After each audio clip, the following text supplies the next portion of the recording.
Welcome to the SID's View podcast. My goodness, it's that time already, huh? Oh, yeah, I'm supposed to post this somewhere, isn't I? This is unbelievable. Let's post it on socials for our friends so they can tune in I love it. and join us again. La-di-dee. Why are you in such a singing mood today? Well, Remy, you know, it's that time of year. It's a beautiful time where the trees and everything are blooming. Grass is green. It's time for frolicking, Remy. Dude, I love cutting my grass right now. Oh, yeah. It smells so nice. Dude, I set, me and my wife, Friday afternoon, we set everything up. Our little picnic area, our swinging chair. Nice. Cut the grass, weed whacked. I can't lay lines. Oh. I don't care. Do you have a zero-turn mower? Nope. Oh, that's, yeah, you can't do without that. Yep. So anyways, and I pick up all my clippings. Mm-hmm. Did it. I sit in this big swinging chair we have and just admire what we have. 2 minutes. So yesterday I threw down. What was that? What was that? I just like that Diego poured his heart out about his lawn and says wait 2 till minutes. wait till you own a house, right? No, that's not the part I was laughing at. Who said 2 minutes? Well, I always count it down. Is But it was such a good it your first time on the podcast? So, Diego, yesterday I threw down the first diagonals, you know. You did? Yeah. No sooner did I finish, my man Jay shows up. Says, "Oh, I'm here to throw down the weed and feed." I'm like, "Dude, Really? you gonna wreck my lines? The first diaggies." He's like, Yeah. "I can leave." I was like, "Oh no, go ahead." Yeah, But yeah. like to your point, I was so upset that I threw down diagonal lines on a nice fresh cut, How do you do that? and then he came. Well, you gotta have a zero-turn mower, so you can basically do like a 3-point turn at the end of every line. Do you have a roller behind you? No, I have a roller if I need to use it, but I didn't use it this year. That's great. Yeah, I'm an absolute lawn rod, 100%. I don't know, man. There's something about my wife's like, why don't you just pay somebody to cut the grass? And I'm like, it's something I enjoy. As we get older, that's right, I exactly. enjoy cutting my own grass. Yep. Actually, I weed whack, and my wife rides the hell out of that mower. I mean, just a. Damn.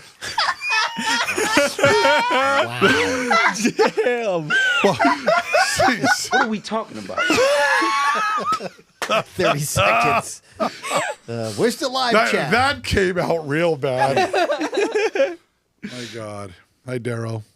All right, we're ready. Daryl to go wants here? his money. Yeah, there's no money. Yeah, Daryl, shut up about your money. The money has run out. All right, here we go.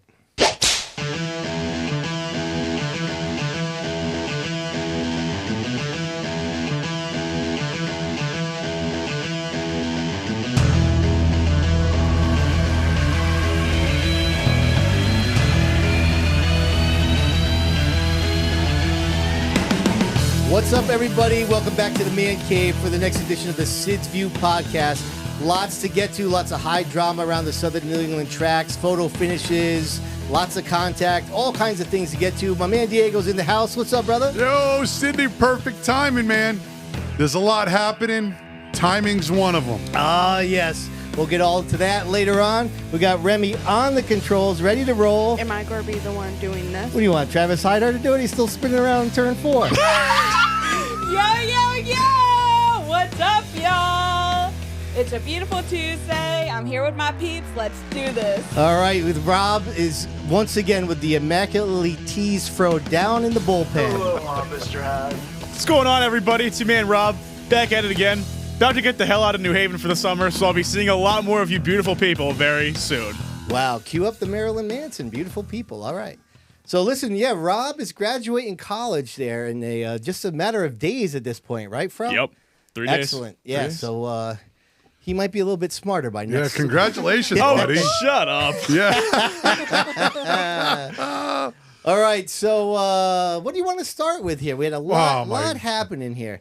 It's a toss-up between, I don't know, what do you want to talk about? You alluded to the photo finish down at the Speedbowl, so why don't we go there? Okay. Right, Bavalaco versus Garside. photo finish. I was not there, but I was monitoring it on the aptly named race monitor, and I saw Babalako and the 42 took the win. And then the Reminator tells me, who was down there filming, that was not the case. Listen, I'm sure Remy has something to say. I was standing in 1 and 2, and I was just ecstatic because it before that happened, it was just a fantastic race. Yeah. Those guys, Bavalako, right, and Chris Garside put on one heck of a show, side-by-side battle. Yep. Clean. They'd done it like gentlemen. Yeah. I couldn't believe Bavalako hung on. And I'm watching as they come around. I'm like, oh, boy, Garside got to lead that lap. Caution comes out. Bavalako might be screwed. Boom, Bavalako gets it back the next lap. You know, when I was racing cars, my brother would be spotting for me. And he'd say, I don't care what you do, you have the lead at the line. Because if a yellow gets thrown, you don't want to be restarting second. That's when the Speedbowl, the bottom groove, is a place to be. Right. I don't care what you got to do in 3 and 4. Right. You come across the line first every time. Yep. And you duke it out to the end. And I always have had that mindset. Maybe it hurt me. Maybe it helped me at times. They didn't really worry about that. Yeah. But you seen what happened, right? Yeah. At the end of that race. What happened to you? What do you think happened, Rem? I mean, a very close finish, and for me, very shocked. Who Listen. was first? Who was second?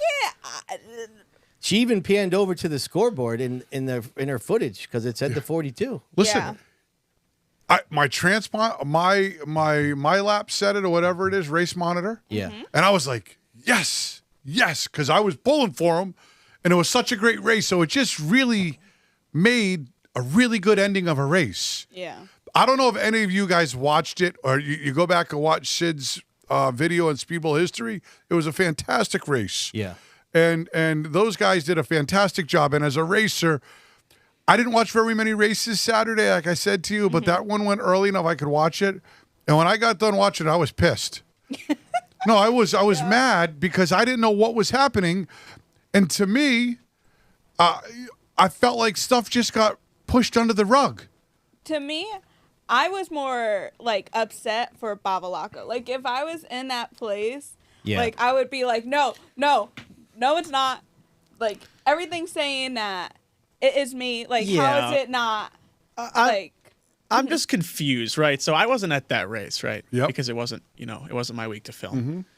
But this is the information that I'm aware of, right? They have a transponder, right? And that transponder system exists for a reason, right? Yep.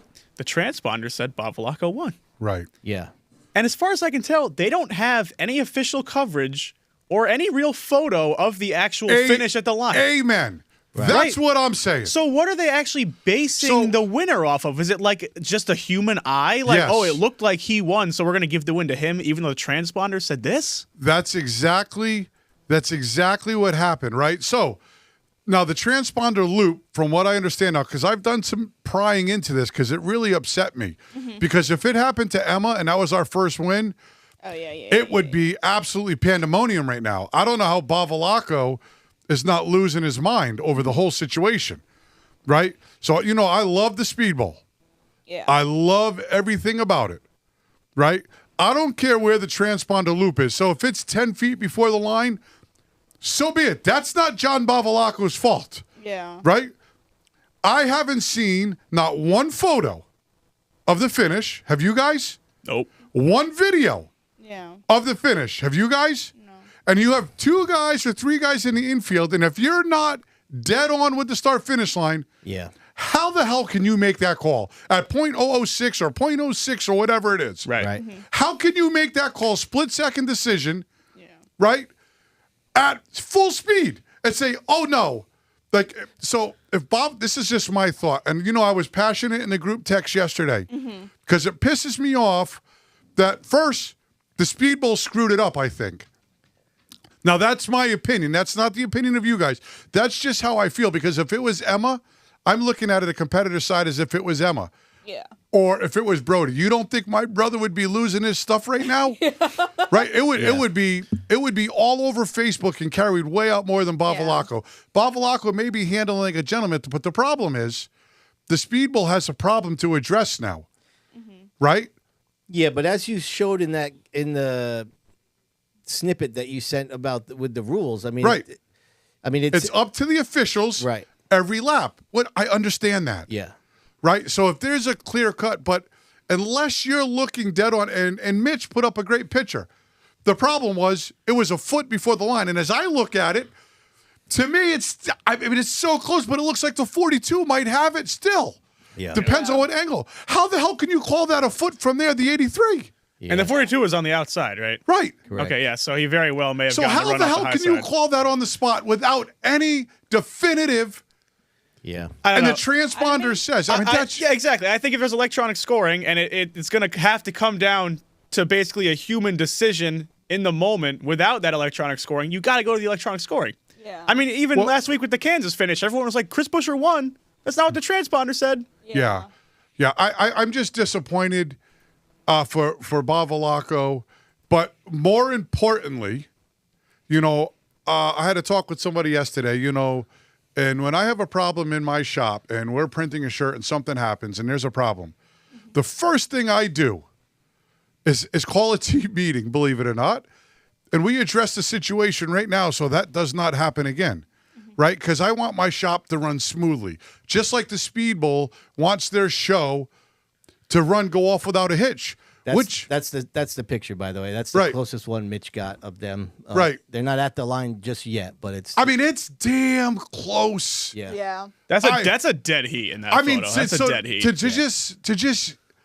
just say 83, 42 out of victory lane without a definitive look is a little unjust to me. Yeah. Yeah. Right? Yeah. Bavalacco has something. Either A, right after this race, we're teching transponders. Now, I know it's a race to the line, so the nose means something. But first off, the transponder better be, whatever the rule is, 12 inches behind the center of the axle. If it's forward, everybody's put on notice right now because this has just happened.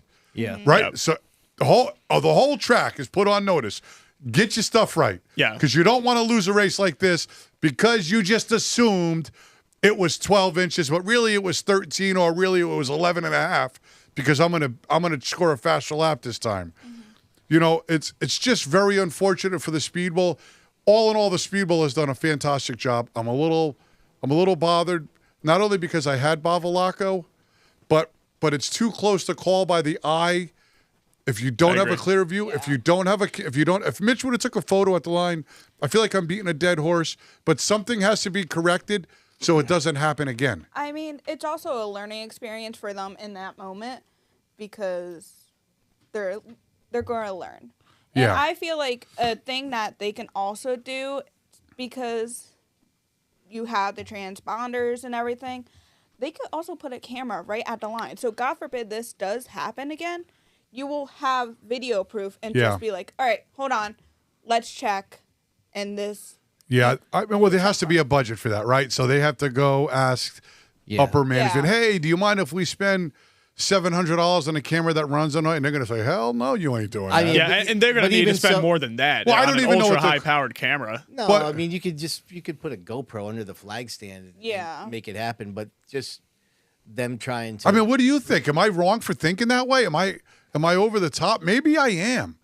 I don't know, but I was as fired up as you were, and then when you sent the clippets from the rule book that said basically the transponder gives way to the officials. If that's in the rule book, I mean, there's not really much you can argue about. I'm not saying I agree with the call, but I don't know if they're going to change anything because, as the rule book states, they can overrule the transponder. Yeah, the problem that I run into, I think, a little bit is it's very rare that a computer screws up. Yeah. And it's very often that a human screws Right. up. You just want to get rid of as many subjective judgment Right. calls as possible. I just think it's a bad rule. So if multiple guys from the infield called the 83, Right.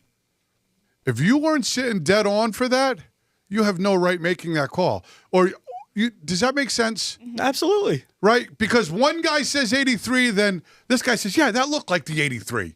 And then this guy says, yeah, I think that was the 83. Yeah, I say the 83 too, right? Like, hold on. Yeah. Where's the camera? Is there a camera at the start-finish line? Does anybody know this? Does anybody on? No, there's not. There's no camera. No. All right, There's so transponders. or you know, Mitch does so much for the racetrack. Yeah. Right? He does so much for the racetrack, but it would be really great if at every point or one of somebody that's helping him, they listen. Every race, I just want you to get a snap at the start finish line. Yeah. Every time of every check, because you don't know when that's going to happen. Now I know he doesn't get paid enough to probably do all that stuff, but it may have helped this situation here, and maybe he tried to with that photo, just snapped a little early, you know. But I don't know. Jeremy Jeremy Martin says, what officials are in the infield? I don't think that there is. Babalako says he won the race fair and square. Right. And Mitch is in the chat as well. So listen, we got a lot to get to. So it's going to be there'll be plenty more photo finishes at the Speedbowl. Yeah. So we'll have more to talk about. Yeah. Well, congratulates to those guys though for a hell of a race. Yeah. Yeah. Yeah. You guys did a great job. Thankfully, those guys I believe are genuinely good friends. Good friends. So there's not a lot of drama. So then over at Stafford.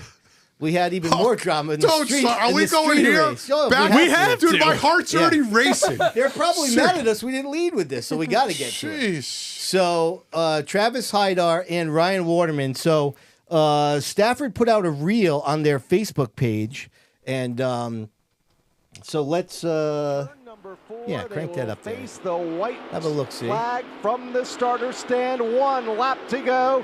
Will Hydar make a move on Waterman? Hydar has been strong going into turn number 1. He puts the car to the bottom. Waterman slips up the track.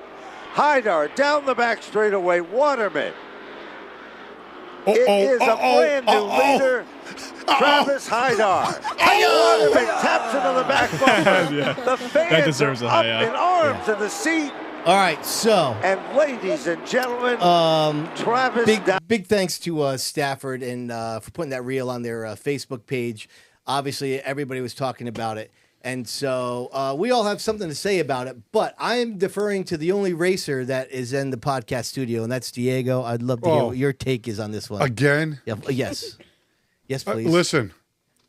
Hell of a show. That goes without saying. Like Big Dodd said in the clips, the fans are up on their seat. Dude. And like I said to you guys in the group chat, that street stock division was subpar compared to Thompson and Waterford for many years. Over a decade. Dude. And they have something special in these two guys because you know something's going to happen when these guys get next to each other. Those guys, listen, my wife was kind enough to sit at home and watch all of Stafford with me. Yeah. And Ryan was another one of my guys this week, so I'm intensely, you guys got me going here where I'm watching my guys regularly. And I see Ryan Saturday and I said, damn, bro, you're just giving us a hell of a lot of content. Are you talking to him? Oh, yeah. That's great. He didn't say That's anything great. to me. He just kind of looked at me.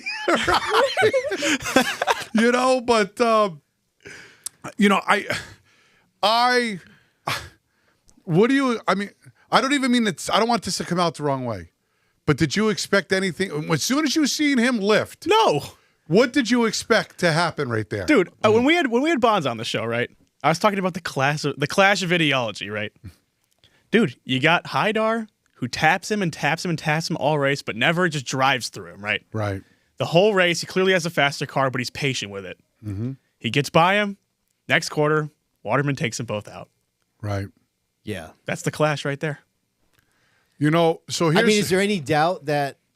Wait, okay, go ahead. I think, this is what I think happened, right? So from a racer's standpoint, I'm watching it, and Hydar, about 7 laps prior to that, just about monster trucked him. He ramped off. Right, of them, so that's not the only thing that had happened. Correct. Right. Right, Hydar, who is a hell of a shoe, maybe accidentally monster trucked him. I don't think that was on purpose at all. Right? I really don't. I mean, he was racing him hard, but he could have cleaned him out. And he backed out of it, and it was Waterman very sold the lead when it was over. That's right. It was very obvious, Sid, that Hydar was much better in 1 and 2.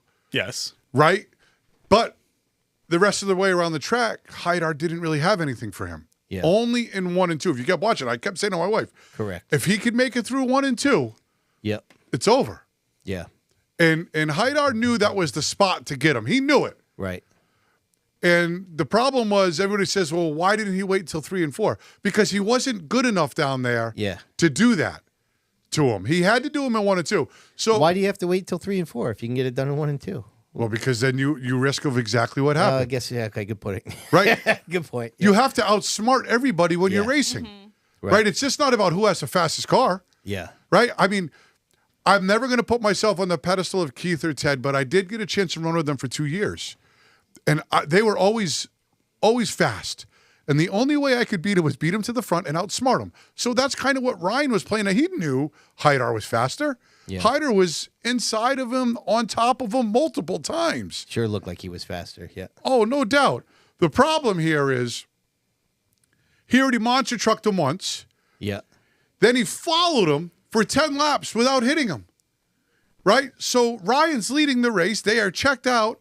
Then you go into 1, and you clearly get into him in the left rear heavy and move him up the track. Yeah. Right? Like you just followed him for 10 straight laps. You never tried to really make that pass until now and screw him out of the win. So the mindset of a weapon driver like myself, it's over going into 3.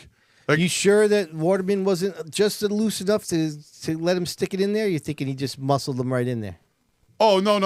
Well, I don't know if Waterman took a small defensive route in there, but the 11 definitely got into him. Yeah, no doubt. Definitely got into him, moved him up the hill. Right? So, classic street stock racing. Classic street stock pass. Now, you think it's clear that Waterman just cleaned him out? Nope, there was no. You don't? I don't think so. You think that there was potentially he was trying to make a move to get the lead back there? So, no, what I think he tried to do, my thought is to hit him hard. I don't think he wanted to dump him or himself. Yeah, but that's not a bump and run. You do a bump and run in 3. No, that was... I took him out in 4. I'm talking in 4. He went in there, I think, to hit him hard because he was pissed about 1 and 2. Yeah. Do I think he wanted to spin him? I don't think so. I don't know. It's hard for me to tell. Yeah. I don't think he blatantly went in there. Maybe I'm wrong. I don't know. But, it's like, when you play with Ryan Waterman, I'm going to say this. It's like playing with Sean Monahan, right? Right? You're playing with fire, right? But you still have to race to win, right? Was it the right thing to do for Ryan today when you look at it?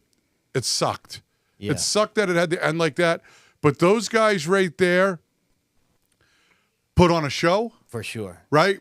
And ultimately, that's what is awesome about it. And I neither of them won the race. Remy will tell us when we get to the update. But the bottom line is, even though neither one of those guys won the race, it goes back to just everybody in the stands going bananas. Like everybody's talking about it. Like that's what you want. Yeah, you know exactly. What I mean? That is a top level rivalry with those guys in the supporting division. It's off the charts fun to watch. It is so fun to watch.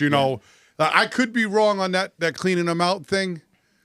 Just for the record, but again, like that's why I deferred to you because I've never driven a race car, but it did not look like Waterman had any intentions of trying to get the lead back there. It was clearly about stopping Travis from winning the race. I just rolled the stream back. I mean, it kind of looks like he's drifting up a few lanes in the middle of the corner as he's into like he stops turning. Yeah. Right, he stops turning. Yeah. He's just he's coming to get him. Yeah. Well, shame on you then. All right. The correct call was made. I guess so. I hope they. But hell of a show. And again, when the whole crowd is going crazy like that, I feel like we all collectively win in that scenario, regardless of what happens on the track. That's exactly what you want. Yeah, it's perfect. Yeah, totally agree. Perfect stuff. All right, so listen. Once again, I have dropped the ball, Diego. I let it get too far into the show before I let everybody know that if you want to join the live chat, you got to go to youtube.com/SidsView/join and become a member. $4.99 a month. Great value there. Not only to become a part of the live chat, you get bonus content every Thursday when we release more from our podcast sessions. And you can also participate in our Who Won the Week segment that'll be coming on later in the show. But for now, we need to get to some more results with our girl Remy here with the Belltown Motors Weekly Update.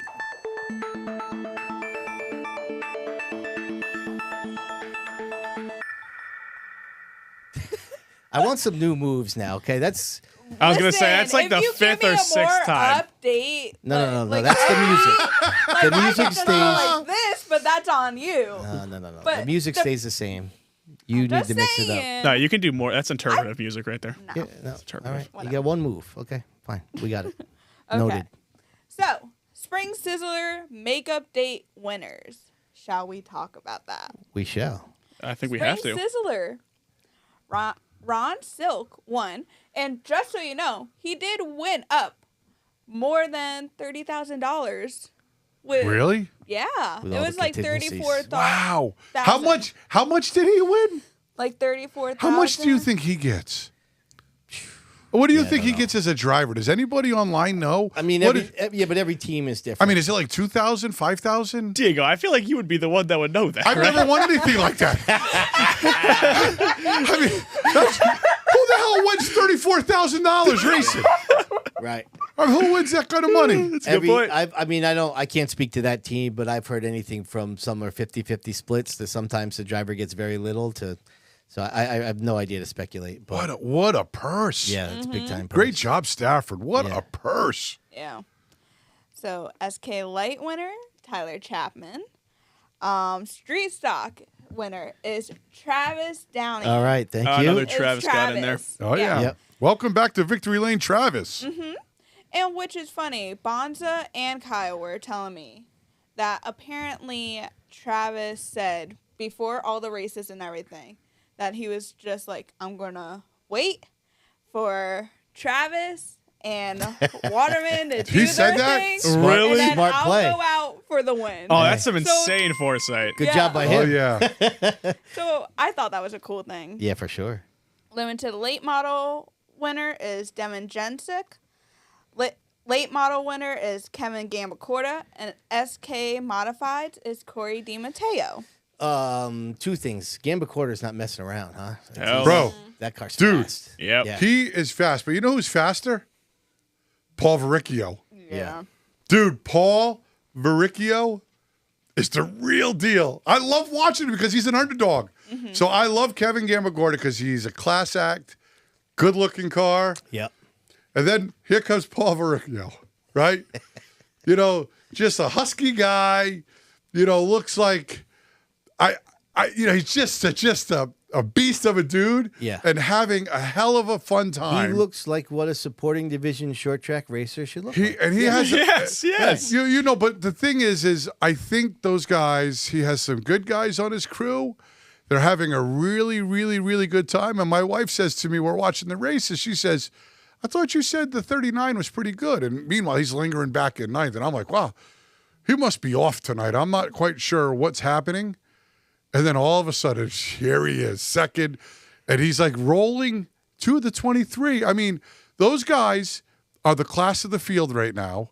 Yeah. And that has the possibility. I mean, they're two very nice guys, but they have a great opportunity there to really make that division shine. Yeah. Because this guy is the underdog, Verricchio, who's a super nice guy. And then you have the 23 who's here, who's just pretty much the class of the field. Right. Makes for a great story. And it's fun for me to watch every week. I look forward to late models, and I suspect Wayne Corey, Adam Gray, there's a lot of good guys there. Durand. Yeah. I mean, I could go on and on. That division has turned into something really, really, really fun to watch. Yeah. And I'm looking forward to a lot of first-time winners in that division.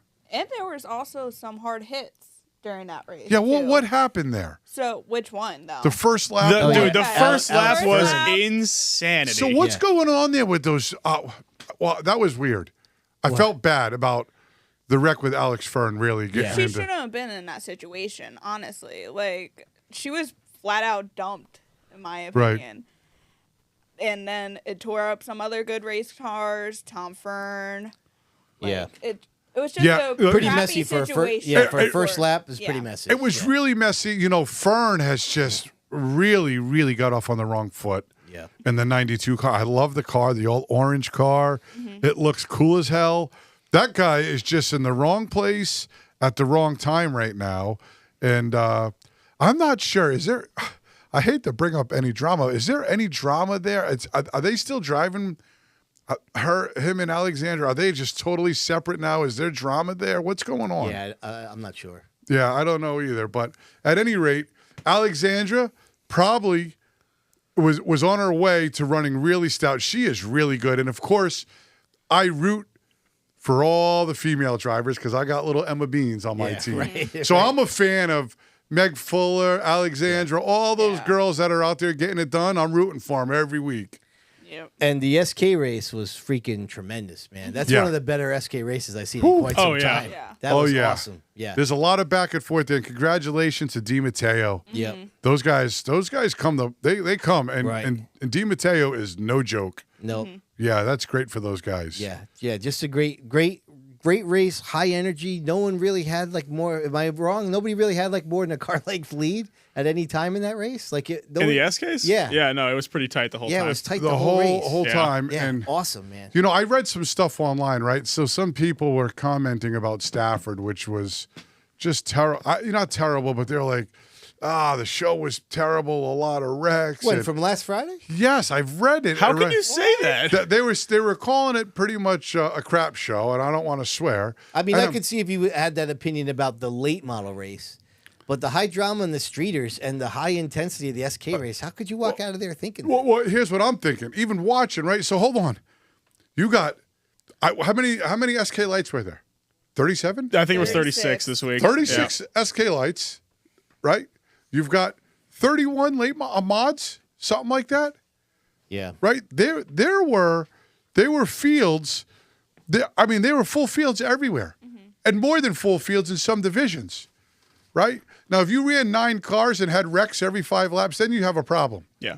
Right? You got 37 cars showing up. Right?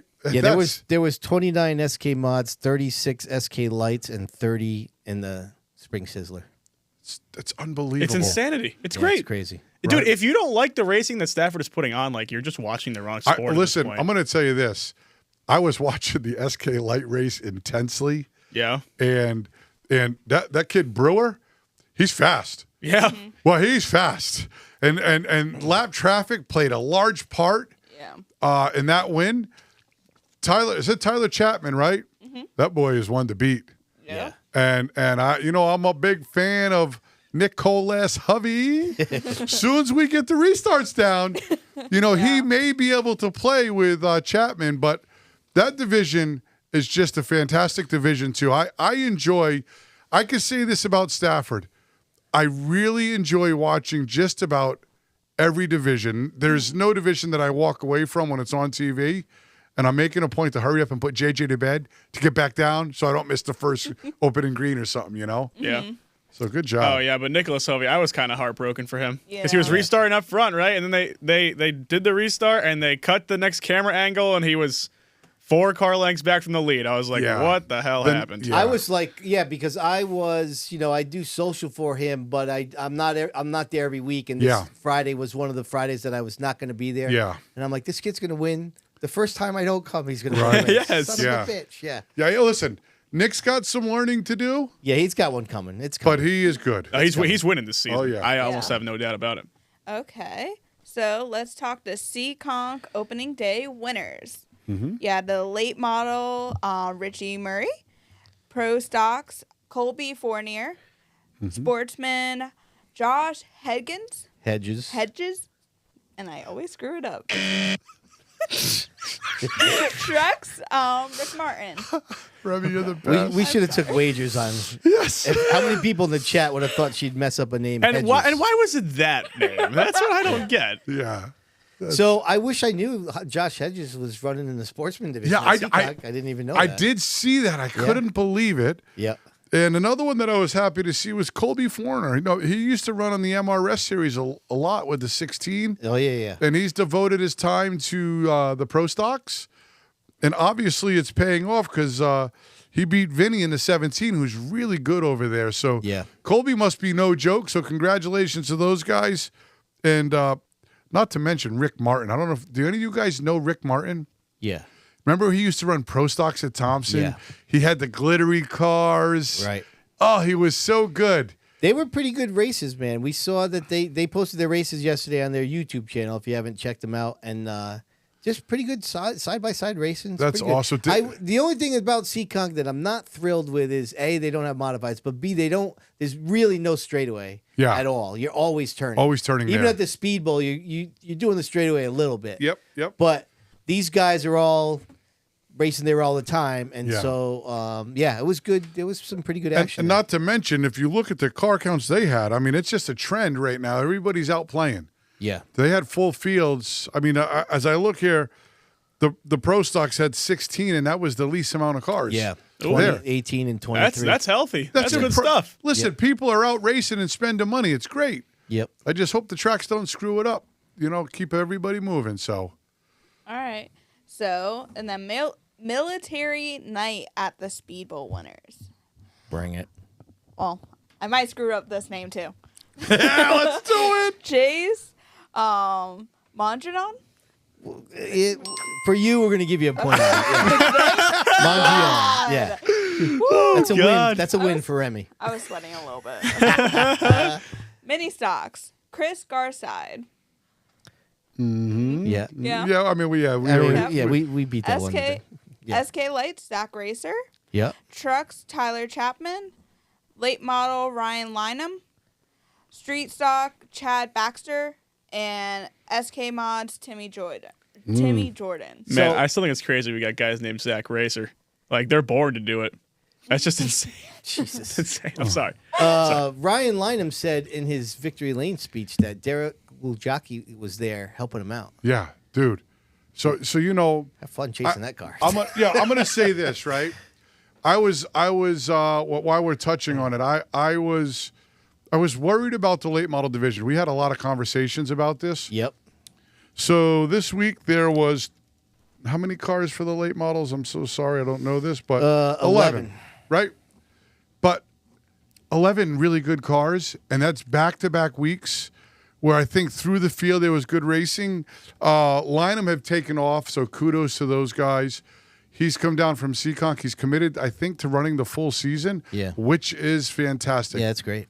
The one thing I could tell you right now about the Speedbowl, because, I'm a Speedbowl guy, the one analogy I have is you ever gone to a house party as a kid, or you went somewhere and you're like, I don't really want to go there, right? But then you go to the party, you're like, damn, that was a good time. Right. You're driving home, you think, I can't believe I almost didn't come I here. almost didn't go to that party because that was a real epic party. That's a great analogy. The Speedbowl definitely has that flavor to it. Right. So I was like bummed about the late models this year and the Speedbowl in general and the vibe.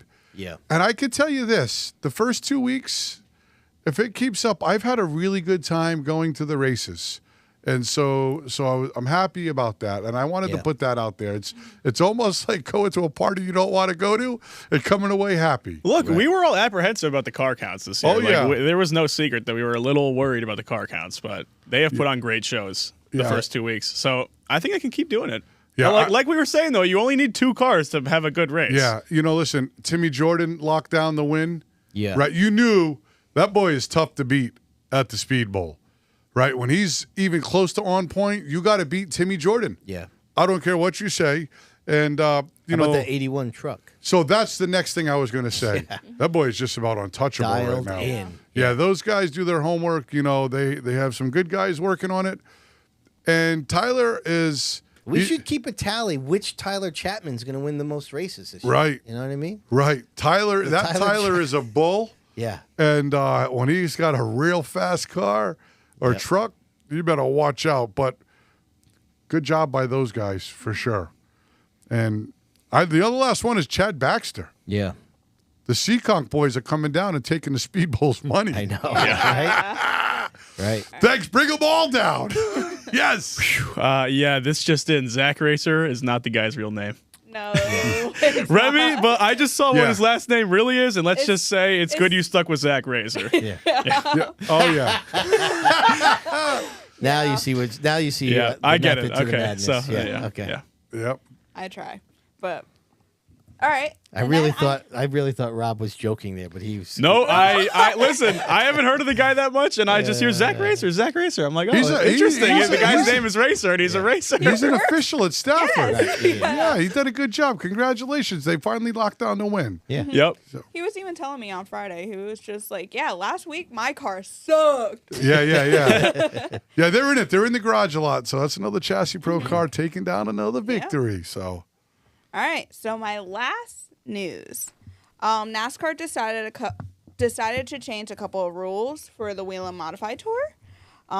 They are reducing the amount of tires. During caution, they'll only change 2 tires. And also practice will be reduced by 15 to 30 minutes per event. What are we talking about? Practice?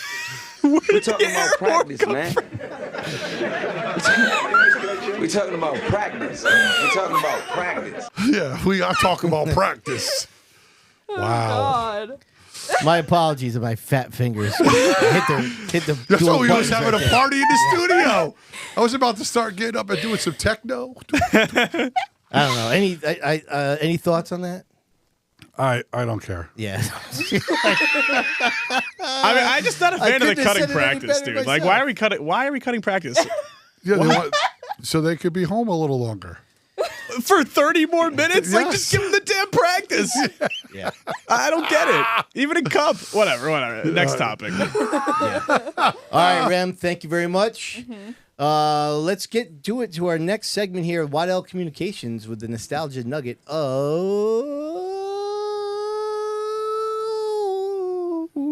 hold on a second, Remy. I can't. Damn, find the you're thing. taking a long I know. All right, here we go. I love it. Everything's better now. I love it. I was like, Sid has stopped working.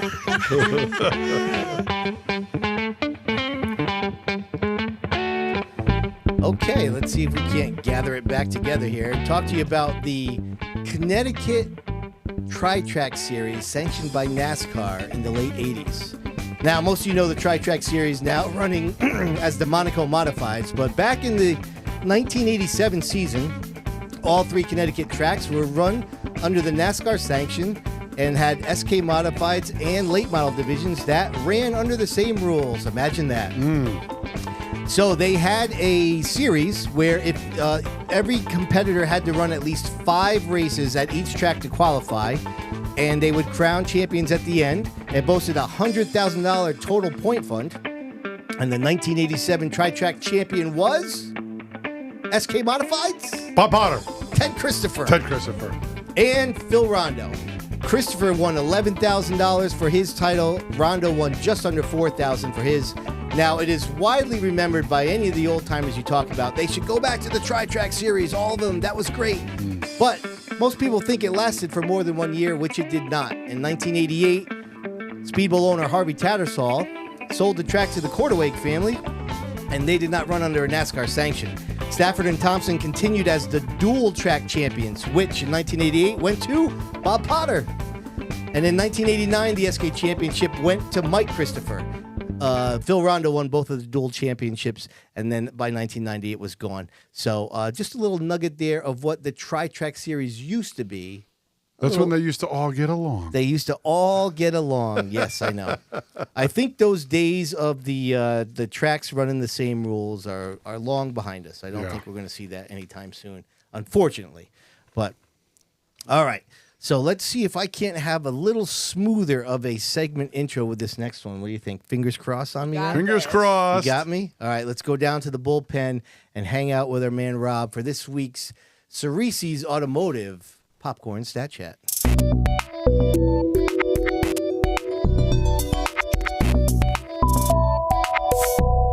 Gentlemen, ladies, Bro. welcome to the Stat Chat. All right, let's start off here. We already did a little bit of a discussion on this, but I think there's a broader discussion that needs to be had. Bring it. We saw a win with no listed differential be decided by humans at Waterford, right?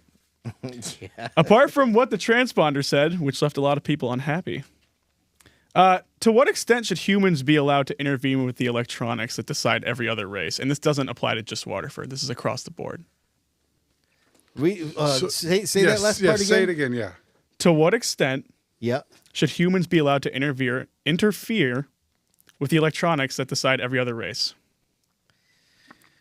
Well, I mean, it's just scoring, right? There's no Well, yeah, it's kind of weird. You got to be a little bit more elaborate. You're talking about electronics in terms of like video replay as well. We've thrown that under that Right. umbrella? So again, let's say like a Thompson, right? Yep. This same thing could happen again, right? Yeah.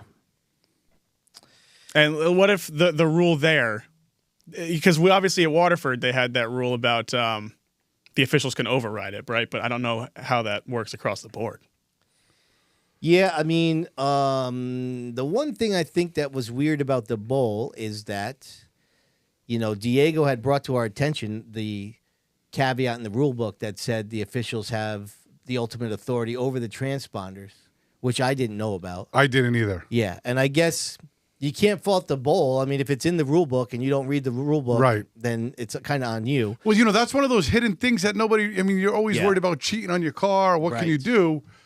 And so it takes an event like this for it to come to light. Really. Yeah. I don't know how often this happens at other tracks, or, I just don't know. And so I tried to do my own small investigation because I didn't want to come on here and just bash, because that's not what I wanted to do. I just want for the next time for it to be handled the correct way. I don't know which way that is. Well, this is interesting. We got people in chat. We got Tapley saying every short track that I've ever run uses the human eye or video to supersede the transponder. Yeah, that's interesting. Yep. I was not thinking that, honestly. Yeah. I don't know. Like to me, I still, it's so hard on a split-second decision. And I know the transponder loops in front of the line. I do understand all that, but how do you, without a solid proof to go against what the transponder says, and it's that close to the eye, if you don't have legitimate solid proof, how do you take somebody down? Maybe I'm wrong. I don't know. Yeah. It's such a tough thing because, Scott may be saying the same thing, but I want to see a photo. I want to see I want to see in my own eyes. Yeah. Right. Unless you have solid proof, how could you take a guy out of victory lane? I agree. How do you know the guy in the infield's view? I mean, I can see Scott's point though, where as the officials, you would ultimately want the final say over everything, including the electronics. So right. I can see that. I can see that too. The only thing that scares me is that sometimes human judgment isn't right, and I hate to lose. Yeah. On a human decision that may not have been correct. Does the Speedbowl go back today and say, I haven't seen a post from them about it at all, and obviously it's a topic of discussion. So I think this is where we differ a little bit, where you think the Speedbowl needs to do a change, and although I don't necessarily know if the right call was made, the way that their rule book is set up, I don't think they're changing anything, or they're apologizing for anything. Right. I just don't. I don't think they are. Yeah. Listen. I bet you if you ask Stafford, and I'm just using Stafford because they're down the street from us and they've got their stuff together. But in this case, I think comparing those two tracks is different. I mean, kind of what Corshane said in here. If you don't have the video stuff properly installed. You know what I mean? And you can't compare what the Stafford officials have at their disposal in terms of infrastructure, right? With the video stuff compared to the Speedbowl. It's not. Yeah, that's a great point because we've had photo finishes at Stafford since I've been there, and every time they need to see multiple angles of their replay. Right, they go back and look. Yeah. Yes. So, that's the only thing that I'm saying is that the Speedbowl doesn't have that angle right now. Yeah. I know the transponder loop, like I said, I know is 12 feet in front or whatever, 10 feet. To me, when I was standing in turn one, it looked like Bavalaco won. But anyways, that's the way it goes. Yep. All right. Sorry to reignite that. I know people, that's kind of an emotional one. All right. We're going to shift the focus here a little bit. So we've all heard the persistent rumors of SHR downsizing now, or at least Remy and Diego. Sid, I don't know if you've heard of it. I actually have a little bit. Okay. I'm on this racing podcast. You're in the loop. Oh, really? Yeah, I hear something. I didn't know that. Unfortunately, I have to listen to this. So with the rumors of them downsizing to 3 or even 2 cars, it definitely seems apparent that Ryan Preece is on the hot seat. Yeah. If he were to be released from SHR, and which series and car do you think he's the most likely to drive in 2025? I have always, and I have no really inside scoop on this. I've always just thought whenever Ryan's time on the Cup Series is done, he'll be back racing modifieds. I believe it. I don't think my he's going to opinion go as well. like race the trucks or get in an Xfinity ride. But what if the same thing that happened to Cole Custer happens to him? He gets offered from Stewart Haas to go down to Xfinity. Dude, do you think he would take that? I can't see him dropping down a level because it's almost like it's almost obvious that he likes racing the modifieds a little bit more than the Cup cars. I can't see him wanting to drive like that style of car at a lower level. Like, but listen, he still has to make a living. Yeah, I don't know if that's necessarily true, Rob. I mean, he does love the modifieds, but I mean, obviously his dream was to race the Cups. I mean, right. Yeah. I don't see if he gets offered a ride in a truck or Xfinity, he's going. You think so? Why wouldn't you? But also I think Xfinity Stewart Haas does better than Cup, and so that would give him a better chance of like winning more. Like if I was given that, I'll be like, oh hell yeah. Like, but also the question was if he was released from SHR. Right. I think that's probably inevitably what's going to happen. Yeah. Right. Yes. They're not down. They're trying to downsize. They're not putting him in an Xfinity car. Definitely not. But for this whole podcast series, Corshane says Wood Brothers in the Cup Series. I could see that. I think that if he stays in Cup, I think that's the most likely option because they're not keeping Harrison Burton around for another year. No chance.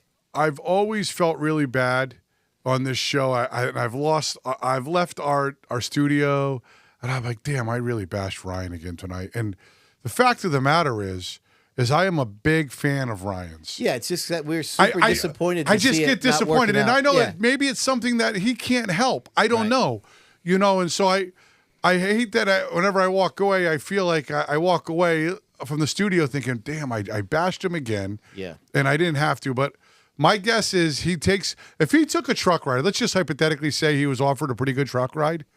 He takes the truck ride. They don't race nearly as much as Cup, and it frees him up to definitely run more mod races. That's a good point. For sure. Yep. Because those guys have runs of 3 or 4 weeks off at a time. And then a lot of times they'll run a Friday night. They could be home on a Saturday. Like he could literally leave Kentucky and fly to Stafford or Monadnock or somewhere like that to run the race on Saturday, no problem. Yeah. Yeah. A Northeast Racer is saying Tony said he is stepping away. He might sell his portion to Dale Jr. Maybe he was BSing me, but he sounded convincing. Oh, you talked to him? Northeast Racer talked to him? That's what I'm saying. Where is this from? I haven't heard anything like that. Is the Dale Jr. rumor really true? Because that would be insane. Oh, what is he? Facebook messaging him? This is amazing. What are we talking about? That has to be sarcastic, right? Oh, no, he talks to him. They're good friends. No shot. Continue on, Phil. Jeez. All right. I have one more here. This one's kind of a fun one, although that last one was made quite humorous by the Dale Jr. comment. You're given an unlimited budget to design a short track. How do you configure it? I've dreamed about this constantly. Figure 8? Yeah. No. I would configure it. A lot like the current Waterford Speedbowl. Seriously. Yeah. What a great little race with better grip on the bottom. I don't know if this. I've always thought about this, and I always wondered, I wonder if people would hate that. But I would actually make the track a little bit bigger, push 1 and 2 into the north pits a little bit. Really? Yeah, make it a little bit bigger. Have a little beer garden over there in turn 1. Maybe some skyboxes around 1 and 2. Dude. Where the teams could come up underneath them and you could walk over. Oh yeah. It'd be all about renovating the current hometown. You know what it would be all about? It would be all about the fan experience. Yeah. Right? And some limited skyboxes. And it would also be a bar somewhere where you can watch TVs in the inside or look out, but you still pay to get in, right? That would be just awesome. I mean, all 4 tracks here are so different, in my opinion, right? Yeah. Thompson and Stafford are the bigger tracks. Thompson is really banked. Stafford is not. And Seekonk and Waterford are the bull rings.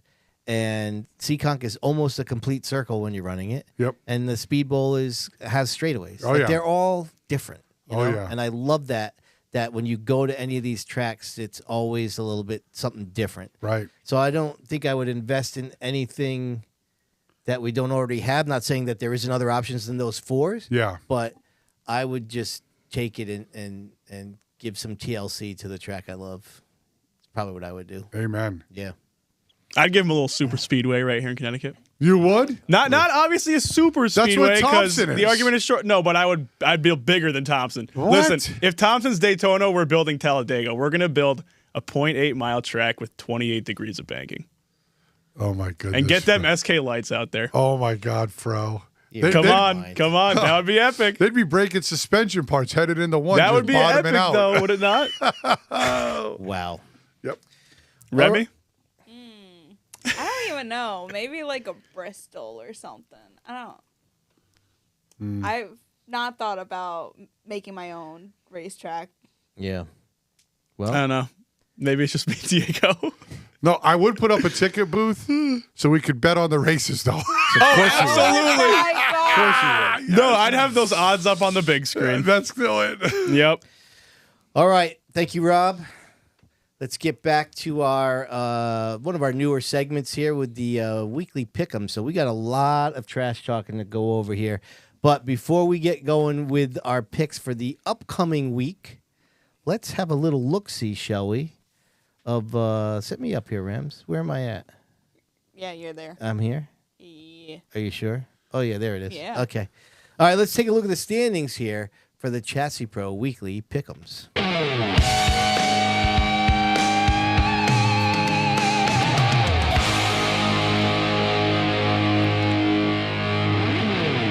Look at me, baby. I'm in Hell dead. I'm yeah. in dead last. Remy is hot out of the gate. Oh my God, I was feeling comfortable last week, but like Sid's on my ass now. I know. It's not good. Listen, I look at Mike Christopher Jr. and Bavalaco. I was on the verge of having a huge week, No, for real. and it just didn't pan out for me. Jacob Burns like blew a motor or something. He crapped out early. I was partying when Gambacorda won. I was like, I got something. Yeah. Thank God. Man, So that's where we stand. I could have had 3. I had Waterman did and have- Bavalaco. Yeah. Yeah. Same with you. Yep. You had a Well, chance to that have a big sucks week. for all y'all. Wow. You keep picking chalks. Yeah, I was gonna say, Remy, use up all them chalks. Yeah, We'll see use who's all the laughing chalks later in the up right season. now. Yeah. Corey DiMatteo, you would consider He's pretty nasty. He's pretty nasty. Yeah. He's pretty nasty. people? Who's that 4th pick? I can't even see from here. Oh, Ron Silk. Ron Yeah, that's Silk. straight chalk. I mean, that's an even money favorite. He Yeah. does not win every open race at Stafford, so I can choose other people. So you can suck it. Wow. Wow. Sorry to all the fans at home that we just blew the speakers out. Hostile. Damn. All right, Remy. Listen, fire it up, Remy. Why don't you go first?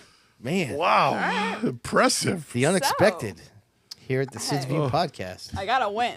So Emma said, Oh, they're calling you out, Sid. You picked. Sid picked Silk too. Yeah, I know. I should have too, in hindsight. I did pick Silk. I didn't tell Diego to suck it, but I did. Right. I did pick Silk. Jeez, thanks, Reb. well, you guys were coming after me, so that's my fault. Well, there might be another member joining the Silk Club soon. We'll get into that. Oh, Oh my goodness. All right. Anyway, so Stafford, I chose the division SK Lights. okay.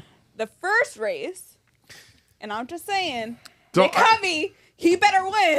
All right. Yeah. So listen, the SK Lights are racing twice. So you Yes. gotta, if you're picking the SK Lights, you gotta say which race. Yes. All right. Oh, true. All right. I'm happy you He's- picked him. He's fast, so So he'll win the second race. Good luck with that. Okay, so Seekonk, I chose late model. Corey Flanning, Wait a second. Hold on. Do that again. Do my ears deceive me? Yeah. Try that again. No, we're not going to go any farther until you get it right. Go. Wait, go. Late model pick. Go. Corey No. What? Planning? No. No. Flanning. Take the L out. Try it again. Fanning. All right. There you go. Whatever. Wow. Oh my goodness. You suck it. My blood pressure's going up. I know. I'm starting to like see stars from all the Me laughing and too. screaming. We It's should have getting just a let her little have Flanning because that's a loss. I was gonna say, who is that? Corey Yeah, I Flanning picked Corey was not gonna Flanning. Oh my goodness. Yeah. Okay. No, you make me. All right, let's go. Waterford. I chose the mini stocks. I chose John Favela. The king. You took the king. I mean, last off, he was third. Last week, he was second. Like, Yeah, there's a pattern there. hoping that Yep. there's a right pattern. Okay. See what you did there. All right. One of the tour races I chose was. What happened? What happened? Wait, what's going on? What? No. What happened? What happened? All right. She picked Derek Luchaki, so it says glue. Then it says chalk, glue chalk, and then IE. Oh, that's great. I have to. Glue chalky. Oh, that's funny. Oh, Remy, You're making you're me so much fun. cry. Go ahead. So, do I have to say it? No, we got you. Yeah, we got you. You guys look so red on the camera. It's insane. Wheeling. Glue chalky. I would have said it right though. You did. I Hey, would've. whatever you need to do. Wheeling. I chose Craig Lutz. Whoa, that's Yeah. a dark horse That's pick. kind of nice, yeah. Oh, Big all nuts right. Lutz. All right, Rem. Listen, none of us are rooting for you, but good luck with Yeah, that. good luck with that. Yeah. All right, so I think I'm next here. Me and Rob are tied, but I had 2 wins compared to his 1, Rob. So I'm gonna go. All right, word. So I'm gonna go with your boy Rich Hammond in the limited late models over at Stafford Speedway. I like Richie. All right, Eric Byrne had a tough week in the SKs. I think he's gonna bounce back once again. Visit Victory Lane and at the Speedbowl.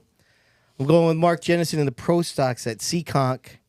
I'm picking Justin at his hometown track at the Tour. NASCAR Modifieds at Riverhead.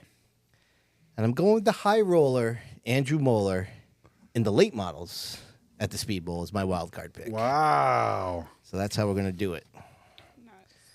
All right, Rob. All right, so it's Stafford. I'm going with Haidar in the street stocks. I thought I had picked him already, but I apparently haven't. So I'm going to throw some chalk in there. This is a very chalky lineup for me, which is a little hypocritical because we just... Is it glue chalky or just No, chalky? just chalky this week. Maybe glue chalky will come. Okay. At the Waterford, I also have Bavalaco winning the minis. Yeah. I just think he gets back at him this week. It seems like storybook. Like it would be Hollywood if he did it, you know? Mm-hmm. Seekonk, I have Richie Murray in the late models. And that's some chalk right there. And at the Mod Tour at good old Riverhead, I got some more chalk with Ron Silk. Yeah. And my wild card, I got some more chalk with Jeremy Lavoie winning the limited late model race at Stafford. And now here's why I made that pick. Here's why. He hasn't won a race yet this year, so it's not technically chalk. Yeah. But when I was walking the pits, Can we say chalk anymore? Go ahead. a bunch of guys came up to me. We can say glue chalky if you want. That works too. A bunch of guys came up to me and said, "Why did you pick Paradise to win the championship? It's obvious that Lavoie is going to win. You picked him Wow. because he had the best car, but let me tell you, that Lavoie is going to win the chip." And then they walked away, and I was like, maybe that's my Really? pick. Yeah. Maybe that's my pick. Oh, yeah. So they worked you over. They got into you. I just throwing him in there. I still got Paradise for the championship. Okay. Hey, good luck with those. And now, for the second week in a row, going last for the weekly pick'ems is our man Diego Monahan. Well, you see what happens here? I have to almost not pick any chalks if I want to catch up.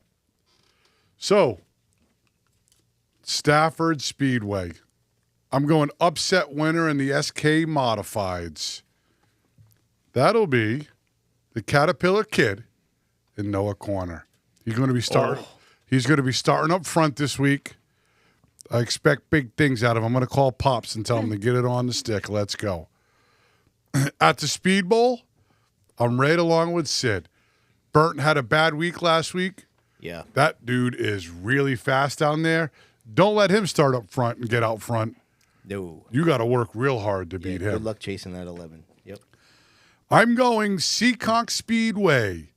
Act late models. My boy Connor Souza is going to bring one home in the 38. Hope this is his week this week. In the touring series, how could you go against Justin Bonsignor at Riverhead? Right. I mean, he's got to be almost a 1-to-1 favorite. Him and Silk. Then there's the Tom Rogers and a couple of the local boys.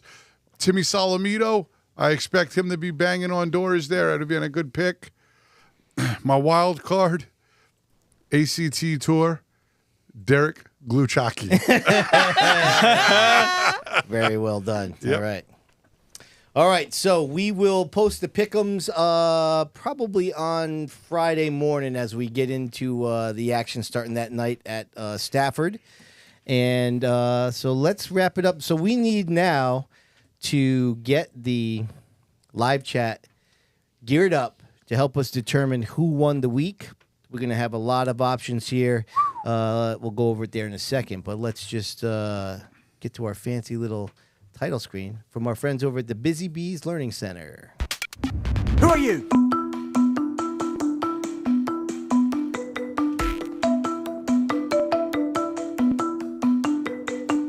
Who are you?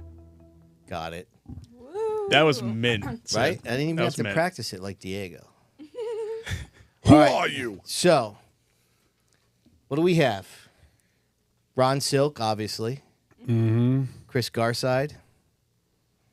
Can I throw one out there that people might? Of course. You know who I thought really had a great week, and was Woody Pitcat. Even though he finished third, it's a new team with a chassis pro car. He really showed up. You know, he was competitive all night in that race. I thought. My man Mitch says everyone who wasn't in the beer line during the mini stop. Now, I have a sort of Diego type pick for this week. Okay. I think that the crew at Stafford really knocked it out of the park this week. Really?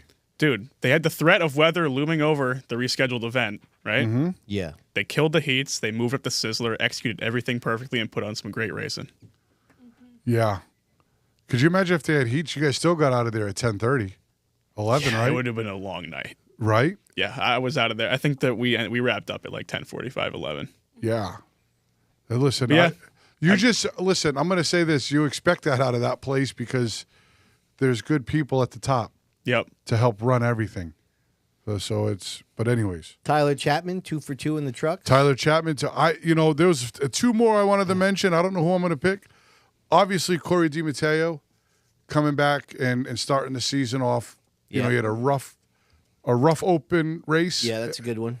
And the other one was, you got to give a shout out to Zach Racer for knocking down his first win of the year also. Those are all big time things. You know, you never take a win for granted because you never know when the next one's going to be there. What about George Bassett in the second SK race that he got a podium finish? Was it only his second? I know it's the second one of the year. He never ran an SK race before this year? He ran one last year. One. He did look good, though. You can put him up on the board. Jeremy says the Stafford TV crew, but listen, Remy poo-pooed. No, Remy didn't poo-poo. You guys poo-pooed when she brought up Sid's View last year, so we're not going to do Stafford TV. Oh, wow. Wow. Sorry, Jeremy. You guys do good work, but you didn't win the week. So what's Bonsa's super late. Yes, Zach, you are. Zach Racer is a vote right there? Is that getting a vote? Well, I mean, I think brother of Northeast Racer? He's the brother of Northeast Racer? That's what they're saying. I'm going with Ron Silk. Lock it in. Ron Silk? Yeah, Bonsa says Bassett ran 3 or 4 races last year in the SKs. Yeah, I'm going Ron Silk. Did you see the thing on the chat earlier where I guess Corshane had posted that 99,000 between the last 3 Sizzlers and 2 fall finals for Ron Silk? Really? Yeah, I was gonna say that, but the window just never arose, and I forgot. So yeah, that's a good stat right there. Wow. I mean, listen, and he sure did stink up that show. He was untouchable to me. Man. I mean, that car is going to be tough to beat, man. I'm telling you. They are so good. Yeah. I'm going to have to give my vote. I'm going to have to give my vote to Corey DiMatteo. That's a good pick. He's my winner of the week. Yep, that's a good pick. One for me. What about you, Remy? When you said Ron Silk, I was like, yeah, that's it. I mean, it's a tough one. I mean, there's not a lot of chatter here on the chat, and I think it's because it's a tough week. There's no real standout. Right. Mm-hmm. I mean, do you want to go Waterman Haidar just because they had everybody talking for so long? Yeah. I mean, we could go that. That's like clip of the week, you know? Dude, because these votes are all over the place. We got everyone not in beer line, Northern Lights people, Stafford Crew, Ron Silk, DiMatteo. Yeah, Bonsa has backed you up with the DiMatteo. Yep. Yeah. I think he deserves it. Jeremy votes Tyler Chapman. That's a tough division to win in too. Yeah, Jeremy, the other Tyler Chapman, winning the last 3 SK Lights. Yeah. Oh, he is on fire. Yep. I talked to Pops today. I'm like, boy, you're going to have to build another SK soon. You know what I mean? Right. That's coming down the pike line right there. Yep. All right, what do you got for tallies over there, Rob? So I got everyone not in beer line 1. Yep. Stafford Crew with 2. Yep. Northern Lights with 1. Ron Silk with 2. Corey DiMatteo with 2. Tyler Chapman with 1. So we gotta really we need to talk this out. We need a tiebreaker. We need one winner. Yeah, I would be down to shift my vote to Ron Silk. You would? Yeah, absolutely, dude. I mean, he won the biggest race of the week. I'm just gonna say it. Yeah, and he's done it now, back to back. Yeah, he sure was back dominant. to back Sizzlers too. You got to throw that. And he was dominant with a lot of good cars like Hirschman, all of them in there. He just looked dominant. All right. Silk gets it. Listen, everybody, like always, we had a blast talking to you about the racing in Southern New England. We got a lot happening coming up in this coming week. The season is underway, and we are excited about it. Don't forget to follow us on socials. We're going to have tons of stuff every morning.